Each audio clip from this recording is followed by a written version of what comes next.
Okey, hampa tahu Ghost Museum dekat mana? So, inilah Ghost Museum Penang. So, ada dekat gate Lebuh Melayu. So, kalau hampa straight daripada Street Art semua tu, hampa memang akan jumpa lah. Hampa cari gate Lebuh Melayu. Lepas tu, hampa pergi straight dia hampa dapat Ghost Museum dekat sini.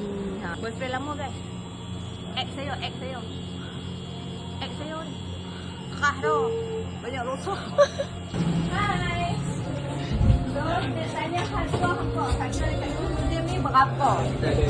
Ni weekday lah. Weekday RM24. Kalau budak 16. Kalau OKU 16 jugalah. Ini international, harga international lah. Oh tu harga international kalau weekday. Yang tak ada IC tu duduklah dekat luar dengan junction. Tengok video ni dulu. Kita jumpa dalam perkampungan Melayu lah. Perkampungan Melayu ni penempatan hantu-hantu Melayu lah. Jom. Wah, apa? Tambahan ni dulu tak jauh. Hai, tupai lalu. Tupai lalu. Orang minyak ada kat atas.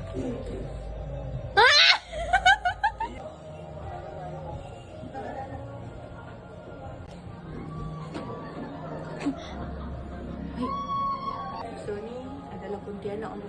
So kat sini dia akan cakap lah kat aku Pontianak apa semua kan. Nak lah. Dulu rambut dia tak macam ni, rambut dia panjang ni. Tapi dia masih kekal di sini dan ada beberapa penambahan. Kita di kawasan Toyo dan Langsui. Kalau tidak Toyo dah ada atas ni. Tak ada. Oh ni Toyo ni.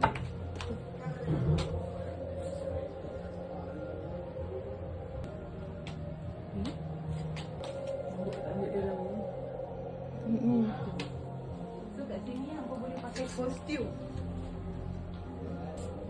Boleh pakai kostum untuk tangkap gambar. So di kawasan Langsui lah. Orang mati warna ni. Roh orang mati macam ni pakai ni tak nonoh gitu ni.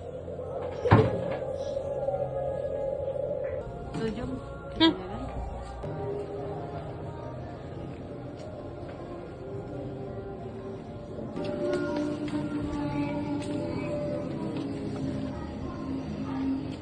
Dan juga kawasan Penanggal.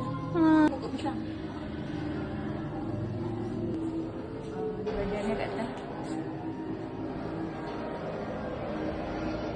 So ni nampak tampilan punya ghost story. Tanbi kan. So pada tahun 1970 pemandu teksi sering jumpa